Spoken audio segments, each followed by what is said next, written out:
Hello, everybody, and I'm Justin Perez, and welcome back to the A-Raid Saturdays College Football YouTube channel. And today we're going to be continuing our 2023 predictions for every single team in FCS football, or FBS, excuse me. And today we're actually going to start the Group of 5 conferences. So I already did all the Power 5 conferences, and I also touched on the independents. If you want to go check those out, I'll put a card in the upper right hand corner, and I'll also put the link in the description below. Also put out a video recently, I think it was on Friday night, where I talked about my concerns for college football or college athletics conference realignment and how it can affect the future of intercollegiate athletics. So I'll also put the link in the description for that, if you guys want to check that out. So today we're going to be starting the Group of 5 conferences. And we're going to be starting off with the American Athletic Conference. There's a lot to talk about in this conference. We have 14 teams to get through, I believe. So I'm not going to waste any time. And in the intro, there are no divisions in this conference. So we'll just go through the teams in alphabetical order. And I'll give you my predictions for every single team. There are several brand new schools in this conference heading into the season. Charlotte, Florida Atlantic, North Texas, Rice, UAB, and UTSA are all brand new members of the American Athletic Conference for this college football season. Interesting to see how the new teams will do in this conference with the old teams that got left behind. So let's start this off with the Charlotte 49ers. The Charlotte 49ers, they're head coached by Biff Poggi, who's in his first year at Charlotte. Last season, under Will Healy, they went 3-9 and 2-6 in Conference USA. This is their first season in the American Athletic Conference. Now, looking at their schedule for this season, they have a couple non-American Athletic Power 5 Conference road games. Those road games are against Maryland and Florida. Maryland from the Big Ten and Florida from the SEC. And when looking at their schedule, they only play against 4 teams with winning records from 2022. So my realistic expectations for this team is, they're not very good. They're not very high. I predict them to get anywhere from either 2 to 4 wins. This team is just not very good. Obviously, they struggled a lot last season, and they have a lot of question marks on their roster. And obviously, when a brand new coach comes in, it's obviously a rebuilding year for Charlotte. That's the case with Biff Poggi and his coaching staff. I don't really have that much expectations for Charlotte this season.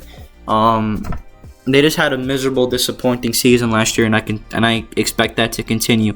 And now they're in a stronger conference, so they'll even struggle more than last season. But looking at their schedule, they start the season off on September the 2nd against South Carolina State. That should be a win, since South Carolina State is an FCS opponent. Even though Charlotte might have some issues in that game, considering how bad they are, I don't think they're going to lose that game. So I'll give them a win in that one. Then they got to go on the road at Maryland. I think they'll lose that game. Then they'll pick up a win the next week on September the 16th against Georgia State at home. And then, as you can see throughout the rest of the season, I do not see them picking up another win. They got to play at Florida and at SMU before the bye week on October 7th. And then they return to play on October 14th versus Navy. And then I see them losing the rest of the way. So I see them going on an 8-game losing streak, or really a 9-game losing streak to end the season.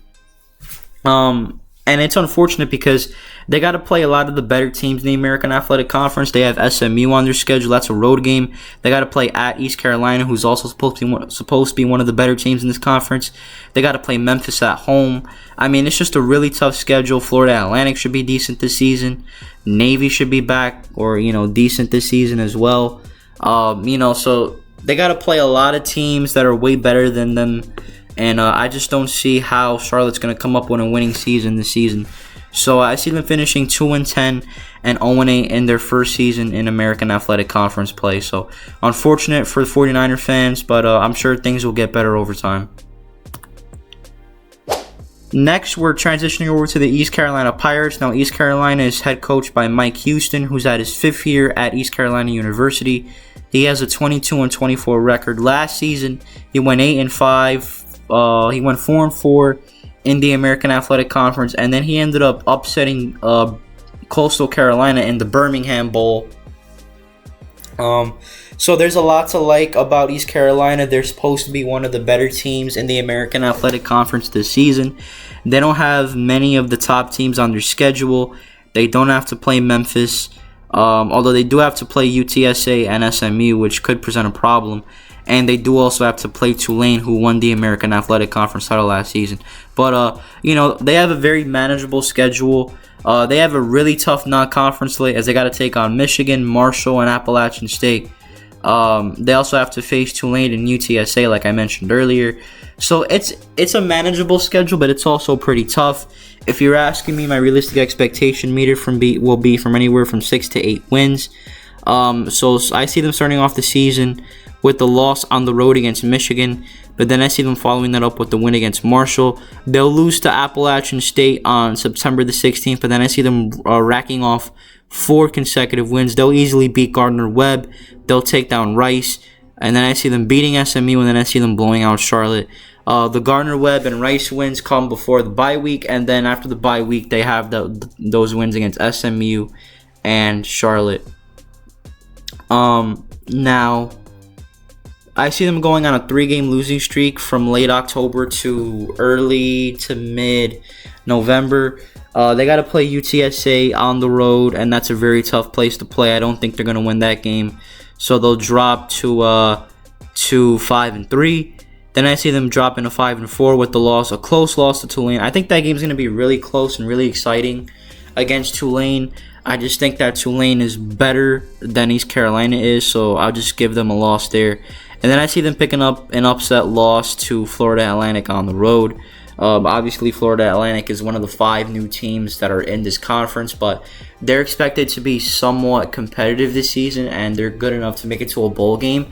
So as a result, I'll see East Carolina dropping that one. But then I see them finishing the year off with back-to-back wins against Navy on the road and against Tulsa at home in late November to finish the year at 7-5 and 5-3 in the American Athletic Conference. This team can do some damage, and they can, win. It's possible that they could win the American Athletic Conference title. They could theoretically win the conference title if everything goes right. But again, their tough schedule leaves a lot to be desired wins-wise. And I don't think that East Carolina is as good as UTSA and Tulane, which is why I have them losing those 2 games. But overall, solid season. Expect East Carolina to go bowling again this season under Mike Houston. Now, transitioning over to another one of the new members, the Florida Atlantic Owls, head coached by Tom Herman, who's in his first year at Florida Atlantic. Last season, the Owls went 5-7 and 4-4 in Conference USA. Like I said, this is their first season in the American Athletic Conference. They have a really difficult non-conference slate, which features games versus Ohio, at Clemson, and at Illinois. But their conference schedule is manageable enough to where it's possible where FAU can get 6 wins and become bowl eligible. My realistic expectation for Florida Atlantic is from 5 to 8 wins. As you can see on the right side of the screen, I see them picking up a win against Monmouth from the FCS, an easy win against Monmouth at home. Then I see them losing 3 straight games to Ohio, Clemson, and Illinois. Ohio, they're supposed to be one of the best teams in the MAC conference this year. They're supposed to be a contender in the MAC. And Clemson's supposed to be a contender in the ACC as well, and they're way better than Florida Atlantic. And also, Illinois is one of the sleeper teams in the Big Ten Conference, so I think they'll lose all those 3 games before the bye week, but then I see them picking up back-to-back wins to get to 500 against Tulsa and South Florida. Then I see them losing to UTSA to get to 3-4, but then I see them becoming bowl eligible with 3 straight wins against Charlotte on a Friday night, UAB, and East Carolina. I think they'll win 3 straight games to become bowl eligible and get to 6-4, but that's before they lose the last 2 games of the season to Tulane and Rice to finish. So I see them finishing 6-6 and 5-3 in the American Athletic Conference. Now, I gave them a realistic expectation meter of 5 to 8 wins, and the reason why is because the Ohio game is definitely winnable. I think it's possible that they could beat either UTSA or Tulane, and that Rice game is winnable. So you can add on 3 more wins possibly to that record, so they could be 8-4 in the conference. But I just think they'll get a bunch of bad breaks during the season, especially in the games where they're playing against, Ohio and Clemson, Illinois, UTSA, and Tulane. Those are like 5 really tough games that I don't see FAU winning. It's possible they could win those games, but it depends on what happens. But we'll see what happens with the Florida Atlantic Owls. But overall, I see them going 6-6 and 5-3 in the American Athletic. Now, we have the Memphis Tigers, who are head coached by Ryan Silverfield, who's in his 4th year at the University of Memphis. He has a 21-16 record. Last season, the Tigers went 7-6, 3-5 in the AAC, but they won the First Responder Bowl against Utah State. When looking at their schedule, they have really tough non-conference opponents in Boise State and Missouri. And they also have to face Tulane, Temple, SMU, and UAB. It's possible that Memphis could struggle this year, but it's possible that they could have a better year. Their schedule is extremely manageable. I wouldn't be surprised if they pull out a win against either Missouri or Boise State. But those are going to be 2 tough games to play. Obviously, Missouri's in the SEC and Boise State's from the Mountain West. And Boise State's one of the best. Boise State's been the best team in the Mountain West Conference for a number of years now, and they're going to be strong once again this year. So I see them starting off 3-0. They'll beat Bethune-Cookman, Arkansas State, and Navy on a Thursday night. I think they'd beat Bethune-Cookman and Arkansas State rather easily, and the Navy game could present some problems, but overall I do not see Memphis losing that game. The Missouri game is technically a road game, but it's in St. Louis. But still, I see Memphis losing that one and losing the game to Boise State to drop to 3-2 before the bye week. Then I see them losing the next 2 games after the bye week on a Friday night to Tulane and then to UAB on October the 21st to drop to 3-4. But then I see them winning out the rest of the way. I think they'll beat North Texas, they'll beat USF or South Florida, they'll beat Charlotte, they'll beat SMU, and then they'll take down Temple. I think all those teams, Memphis is extremely better than, which is why I said that their schedule is extremely manageable. They could have some challenges against North Texas, SMU, and Temple, and even to a certain extent South Florida. But I see Memphis finishing 8-4 and 6-2 in the American Athletic Conference. I think they'll just have enough firepower where they could get to 8 or 9 wins this season, and they could possibly even get to double-digit wins because, like I said, it isn't out of the realm of possibility where they could pick up wins against Missouri, Boise State, Tulane, or UAB. So overall, I think Memphis is going to have a great year this season and expect them to be one of the driving forces in the American Athletic Conference. Now we are going to continue on with the Navy midshipmen. Navy is head coached by Brian Newberry, and Newberry is a brand new coach at Navy. This is his first year at Navy. Last season, under Ken Matsalolo, Navy went 4-8 and 4-4 in the American Athletic Conference. They just needed a change. They needed somebody that was going to come in and rebuild the program. I think Navy had like an 11-win season not too long ago, but it's just been nothing but pure mediocrity since. So Brian Newberry, like I said, comes in and he has a really difficult test right away because he has a difficult non-conference schedule that features Notre Dame and Air Force. He also has a couple other non-conference games against Army, obviously, and Wagner. So really, it might be a rough season since of the tough non-conference schedule.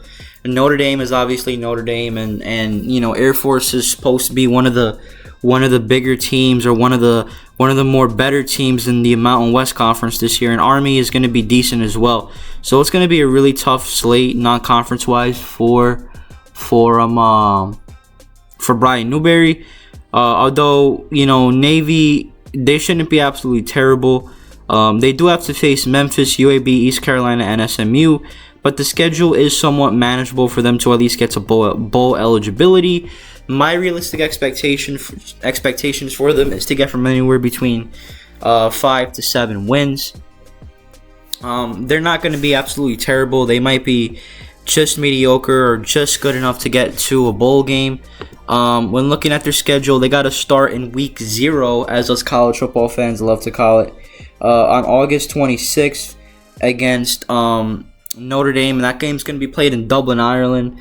I don't think that Navy has a chance in this game, but I mean, as is the case with Notre Dame, they always struggle against teams that they should beat easily. And this could be another one of those cases where they struggle against the team that they should beat easily. On paper, Notre Dame should wipe the floor with Navy. But let's see what happens in the game. I still think that Navy's going to lose. I still think they'll lose by at least 3 touchdowns. But we'll see with the game, what the final score reads. I'll be watching that game because that's the first game of the season in a couple of weeks.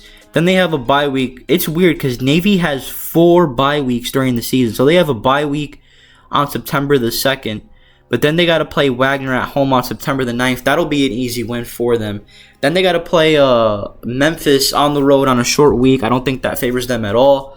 They play that game on a Thursday, so as a result, I'll give them a loss there. Then they have another bye week, but then I see them reeling off 4 straight wins against USF or South Florida, North Texas, Charlotte, and Air Force. And it's good because 3 of those 4 games in that stretch are at home.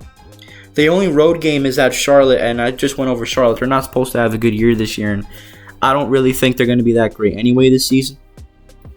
So, I think that'll be an easy win. The North Texas game should be a little bit competitive.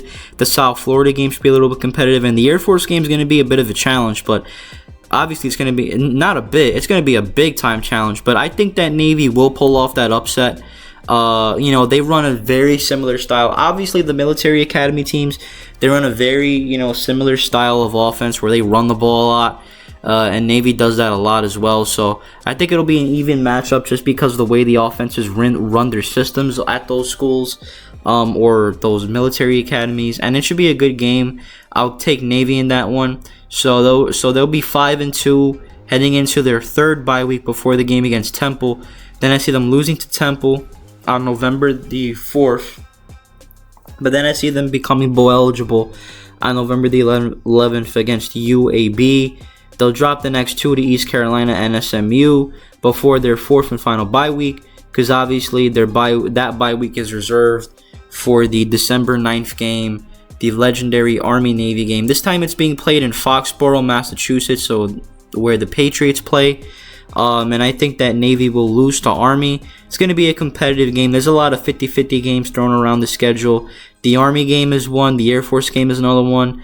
I think it's possible that they could beat SMU or Temple. I don't think they'll beat Memphis or East Carolina or Notre Dame, but that's why I gave them up to 7 wins. I don't think they'll get more than 7 wins.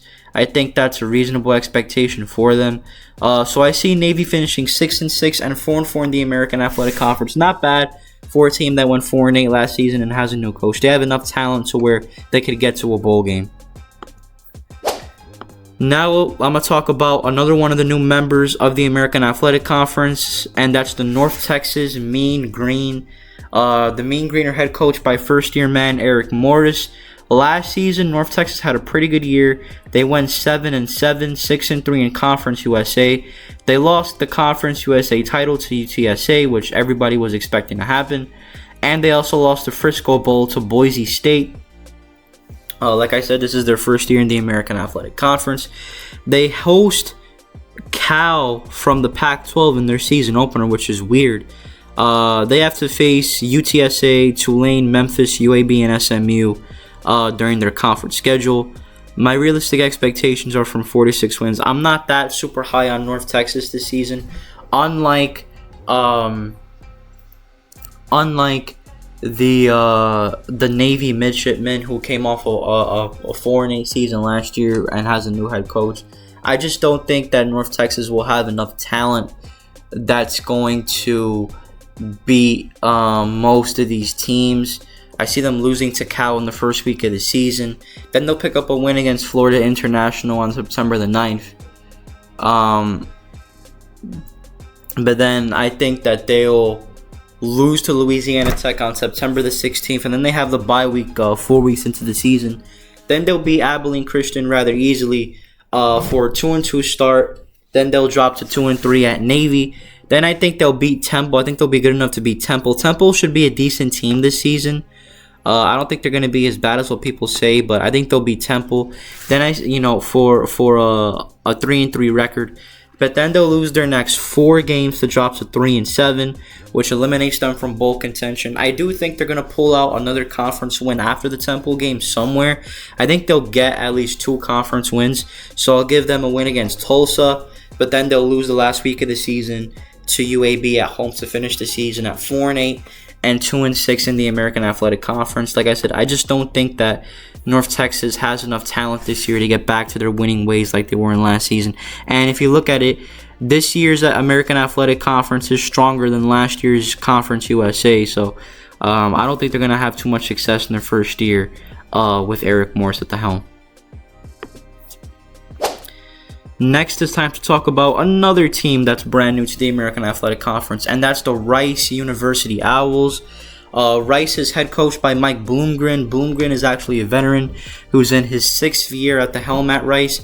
Unfortunately, he has a putrid record of 16 wins and 39 losses. Last year was one of the best years for Rice in a long, long time. Although they finished the regular season with the 5-7 record, there was an extra team that was needed to fill out one of the bowl game slots. So they were able to get a bid in the Lending Tree Bowl, where they got crushed by Southern Mississippi, or Southern Miss. They went 3-5 in Conference USA last season. They have to face a really tough non-conference schedule. They have games against Texas, Houston, and UConn, which is an absolutely tough non-conference schedule. And on top of that, they have to face East Carolina, UTSA, SMU, and Tulane in Conference USA play. I think it's possible that they could get to bowl eligibility this season with 6 wins, but I think it's going to be really tough. Realistic expectation will probably be from 5 to 6 wins. This team is going to struggle early on during the season. As you can see, I see them winning only 2 of their first 6 games before the bye week, and those 2 wins will come against Texas Southern from the FCS and South Florida on the road in back-to-back weeks. They'll lose to Texas, Houston, East Carolina, and even UConn. It's possible that UConn game they could win, but I don't see that happening. It's possible, though, but I think UConn will be the better team in that game. Then they have the bye week, and then they got to play Tulsa on a Thursday night, as well as Tulane on October 28th. I think they'll be back-to-back losses before they get a win on November the 4th against SMU to get to 3 wins. They'll drop the game against UTSA, but then I see them picking up back-to-back wins against Charlotte and Florida Atlantic at the end of the season to finish the year with the 5-7 record and 4-4 in the American Athletic Conference. They're not going to be a terrible team. Expect them to be fairly competitive in most of the games that they do play. I just don't think that they're going to get. I don't think they have enough talent to get to a bowl game this season.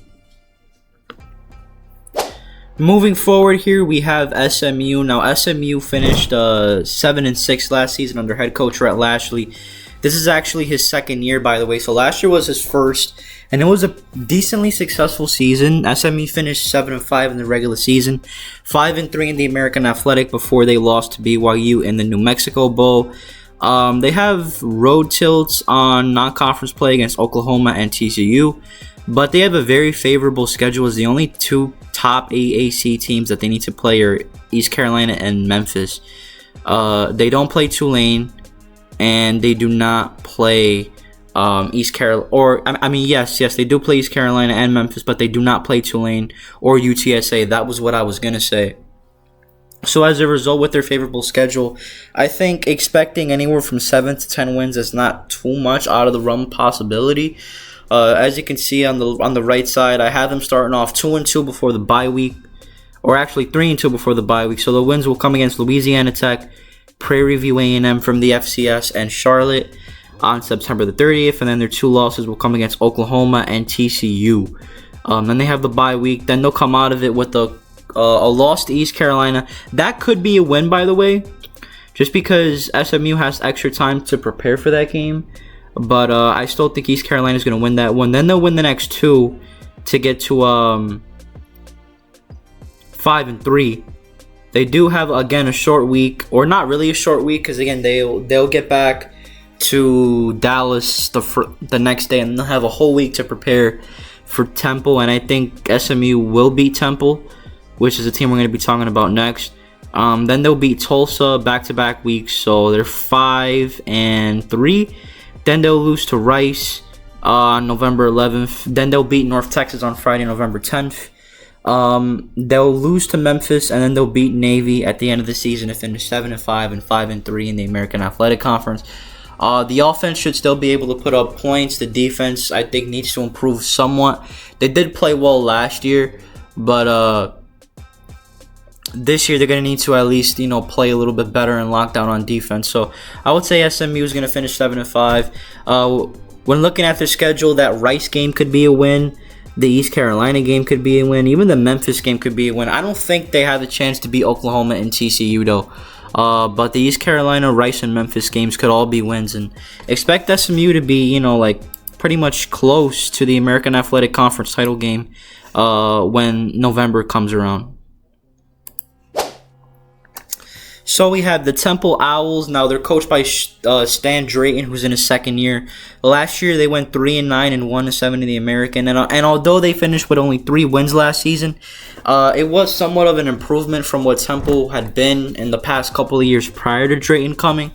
It was a successful year, even though they finished 3-9. I think he was able to implement his systems pretty well, and they'll be more competitive. They were competitive a lot last year, and they'll be competitive again this year. I think they could squeak out a couple of more wins this season to get close to bowl eligibility. They have to unfortunately play Rutgers on the road, and then they host Miami on September the 23rd. Their conference slate features UTSA, SMU, UAB, and Memphis. And realistically, I can see them going anywhere from 3 to 5 wins. I think they'll get more than 3 wins, which is the amount of games they won last year. Because if you look at their schedule, they are talented enough to pull off more wins. I see them beating Akron, Norfolk State, Navy, and South Florida respectively, and then I think they'll have enough to pull off a major upset somewhere around their conference schedule, and I think that UTSA will be the victims of that. So I think they'll beat UTSA as well. I could be extremely wrong by that. I could look like an idiot after that game is played, but it is possible for Temple to win a couple games that they shouldn't win. They do have enough talent to pull some of those wins off, but I just don't think they're gonna make it to a bowl game this year. I think they'll suffer 3 2-game losing streak throughout the season. You have one in September with Miami and Tulsa. You have one in October with North Texas and SMU. And you have one at the end of the season with UAB and Memphis. So I just don't think it's going to be a bowl season for Temple, but it will be a really big improvement. And I think Sean Drayton will continue to establish a winning culture at Temple this season. So I see Temple going 5-7 and 3-5 in the American Athletic Conference overall. Next, we'll get to the team that has been the class of this conference last year, and that's the Tulane Green Wave. Tulane, head coached by Willie Fritz, who's in his 8th year at the school. He's 43-45 all time at the school. Last season was the ultimate dream Cinderella story for Tulane. They ended up winning the American Athletic Conference Championship against mighty UCF, and they had that memorable comeback in the Cotton Bowl to defeat USC. And luckily for me, I actually picked Tulane to beat USC in that game in the ESPN Capital One Bowl Mania, and they actually did do that with that amazing comeback in the last 10 minutes of the game. That was a phenomenal finish. Willie Fritz has done almost what people thought was impossible to do at Tulane. He is stuck around through some bad seasons, especially in 2021 where they went 2-10. And he's just flipped the script almost instantly, and he's taken Tulane to rock star status last year.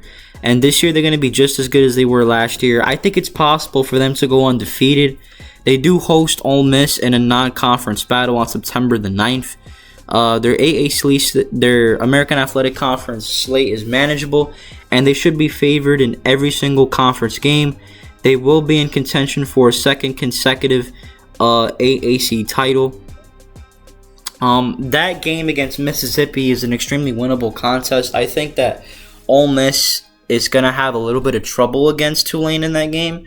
I still think that Tulane will lose that game to Ole Miss, but man, that's going to be an underrated dogfight in my opinion in the second week of the season. I mean, Tulane, even though they're a smaller school, they're not going to be, they're not going to just lay down for an SEC team to walk all over them. Trust me. And Ole Miss, this is the perfect opportunity for Tulane to, if they haven't already put themselves on the national radar on a consistent basis when they take on Ole Miss on September 9th. The only two games I see them losing this year are against Ole Miss and UTSA during the last week of the season. Every other game on this schedule, I see them winning. The South Alabama game could present a bit of a challenge, but I'm not worried about that at all if I'm a Tulane fan.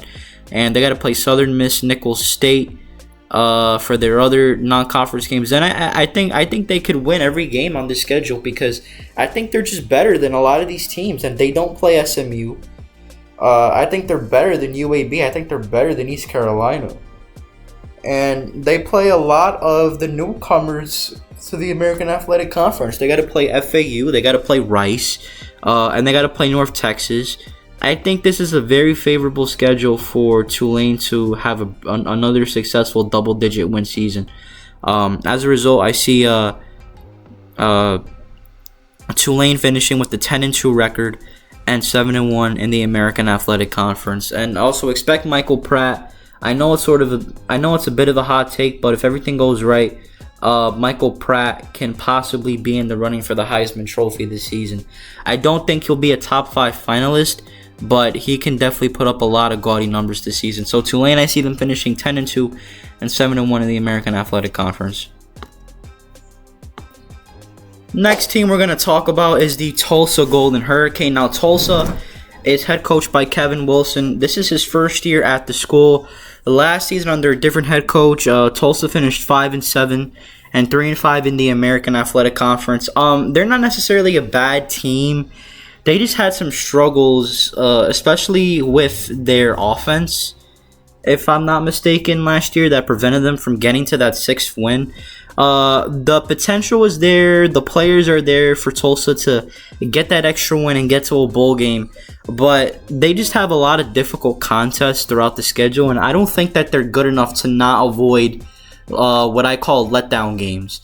To start off, they have extremely difficult tilts against Washington and Oklahoma. Washington is a road game, but for some reason, Oklahoma agreed to come to Tulsa. So Tulsa hosts Oklahoma. As a matter of fact, for those who don't know, Tulsa is in the state of Oklahoma, so it's a local little rivalry there that Oklahoma just absolutely dominates year in and year out whenever they do play, because they don't play all the time. But yeah, so they have Washington and Oklahoma, but however, they have hope to get to a bowl game because they avoid a couple of the top teams in the American Athletic Conference, namely UTSA and UAB. However, they still got to play Tulane, they still got to play East Carolina, and they still got to play SMU. My realistic expectation for them is to get from anywhere from 5 to 6 wins. They're not going to be a bad team, obviously. They're just going to be one of those teams that might get to a bowl game, that might not get to a bowl game. As you can see here during my predictions, I have them starting off 3-2, or really 3-3 before the bye week. Their wins will come against Arkansas Pine Bluff on August 31st. That's a Thursday night. Northern Illinois on September the 23rd. And a short week, a Thursday night game against Temple on September the 28th. Then their 3 losses will come against Washington, Oklahoma, and FAU before the bye week. Now, this stretch right here is going to determine whether or not Tulsa makes a bowl game. And the reason why I say that is because they have Rice, SMU, Charlotte, Tulane, North Texas, and East Carolina. Out of these 6 games, they got to win 2 of them. They got to win 3 of them. Excuse me. They got to win 3 games. I think that the first half of the season is not gonna be totally difficult. I mean, again, it's possible that they could lose to Northern Illinois, but that's a winnable game. Arkansas Pine Bluff should be a slam dunk win. And again, Temple's not a bad team, but they're one of those teams that are just mired in mediocrity. Similar situation like with where Tulsa is, as a matter of fact. So I think they should at least be able to win 3 of those 6 games in any order. But the second half of the season is going to make or break Tulsa's 2023 campaign. They got to play Rice. Now, I gave them a win against Rice because that's a pretty good advantage to have. They have a bye week, so they have that entire week and a little bit of the next week to prepare for Rice. I do think they'll win that game. Then they'll lose to SMU. Then they'll beat Charlotte to get to 5-4. But then they'll lose to Tulane, North Texas, and East Carolina, in my opinion, to finish the year at 5-7. Now, when looking at the second half of the season, Charlotte should be a win. Rice is a winnable game. North Texas is a winnable game. SMU, they could possibly sneak out. And East Carolina, they could possibly sneak out. The one game that I do not see Tulsa winning in this second half of the season is the game against Tulane on November 11th. I think that game is out of reach. However, every other game in the second half of the season is a possible win. I don't think they're going to win most of these games. Like I said, there's a reason why I gave them up to a max of 6 wins. It is possible they could squeak that extra win there, but I don't know what we have from Tulane this year. From Tulsa. So as a result, I'm picking Tulsa to finish 5-7 and 3-5 in the American Athletic Conference. It's possible, like I said, they could get that extra win. I'm looking primarily at that North Texas game on November 18th. I'm looking at that game, and I'm also looking at the Florida Atlantic game right before the bye week on October the 7th. Those are games that Tulsa could win. I don't think they'll win both of them, but they'll win definitely one of them. If they get to a bowl game, but I think they'll lose both of them, and I see them finishing 5-7. So Tulsa, they're gonna have another 5-7 campaign, but it's kind of an accomplishment if you think about it, just because of the fact that it's a new coaching staff, a new head coach, and it's gonna take time to implement a system, and it doesn't help that they have Washington and Oklahoma early on in the season as well. But 5-7 for Tulsa. Next, we have the UAB Blazers, who are head coached by first-year man and former NFL quarterback Trent Dilfer. This is his first year as a head coach at any level of football, high school, college, or pro. So I'm very interested to see how he's gonna do this year. Last season, UAB won 7-6 and 4-4 in Conference USA, and they won the Bahamas Bowl against Miami of Ohio. This is their first year in the American Athletic Conference. They have road tilts against Georgia and Georgia Southern, which those could be really tough games to play, especially the Georgia game. They have Tulane, UTSA, and Memphis on the American Athletic Conference slate. I think that they'll at least beat one of those teams, and the team that's most likely to lose to UAB in that stretch is Memphis, which is why I gave them a win on that game. Realistic expectations, you could find UAB to get anywhere from 6 to 8 wins. I don't think they lost enough to where they can completely fall out of bowl game contention, but that's to be seen. I see them finishing 6-6 this year and 4-4 in the American Athletic Conference. Their 6 wins will come against North Carolina A&T, Louisiana Lafayette, South Florida, Memphis, Temple, and North Texas. Those Temple and North Texas games will be those 2 last-ditch efforts at the end of the season to get to a bowl game. When looking at the schedule, the Navy and Florida Atlantic games are the 2 games that I see are winnable games for UAB. Maybe the Georgia Southern game is also a possible win, but I just think Georgia Southern is a little bit better of a football team than UAB is. But I'm looking primarily at those FAU and Navy games in early November as extra wins that they could get. Forget about the game against Georgia. Forget about the game, in my opinion, against Tulane. Also, I mean, they could put up a fight against UTSA, but I think that game could, be thrown away right away. Or not right away, but at the end of the game, it should be at least a 2-touchdown lead for UTSA. Really, the games that I picked, those first 4 losses are against teams that are way better than UAB. But those FAU and Navy games in early November to start November could be wins for UAB. I just don't know if they're going to get it done. But they'll at least get 6 wins. They'll be fine. Personally, I'm extremely excited for Trent Dilfer. He's a tremendous human being, and I'm a huge fan of his, and I like his personality, and I think he's going to bring an overall toughness to this program that I'm sure they haven't had in a while. I really like the decision. I think Trent Dilfer's going to do fine as a head coach at UAB. I think he's going to be able to lead these guys to success, but it's going to be a struggle his first year, like it always is for first-year head coaches. But we'll see how UAB does. But I see them finishing 6-6 and 4-4 in the American Athletic Conference. Next is the University of South Florida, the USF Bulls, head coached by first-year man Alex Golish. Last season, USF continued their descent into just complete misery as they finished the year with a 1-11 record. They went winless in conference play. For some reason, they host Alabama during the non-conference slate, and they also play Western Kentucky. They got to face Navy, UAB, Memphis, and UTSA in conference play. All those teams are way better than USF, or South Florida. South Florida, realistic expectations, they can get from anywhere from 2 to 5 wins.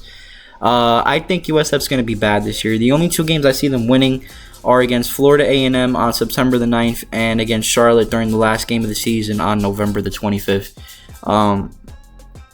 Every other game, I just do not see them winning. I just think USF's going to be a really bad team this year.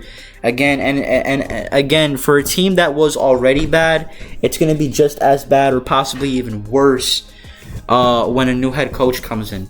Now, you might be asking, well, if I put up to 5 wins, what other games can they win? Well, the Rice game is winnable. The Navy game is winnable. I look at those back-to-back October games against FAU and UConn and say, okay, they could pull out maybe one of those 2. Maybe the Temple game on November 11th. There are a collection of winnable games on the schedule for USF, but I just think the problem is that they're way too thin when compared to the other teams that they have to play on their schedule.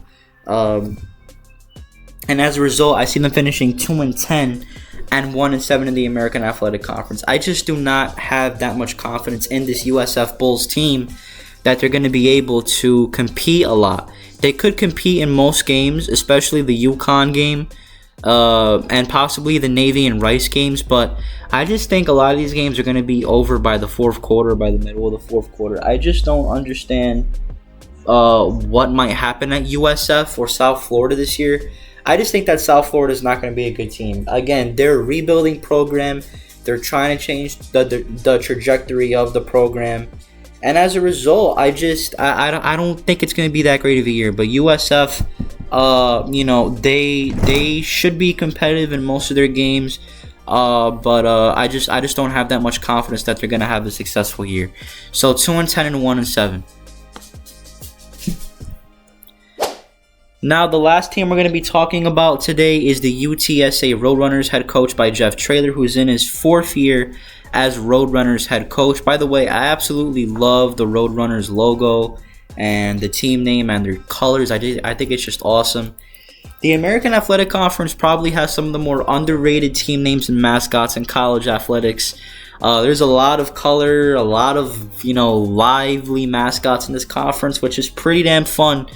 And UTSA should just add to the fun because this is their first year in the American Athletic Conference. And last season was a huge triumph for the program.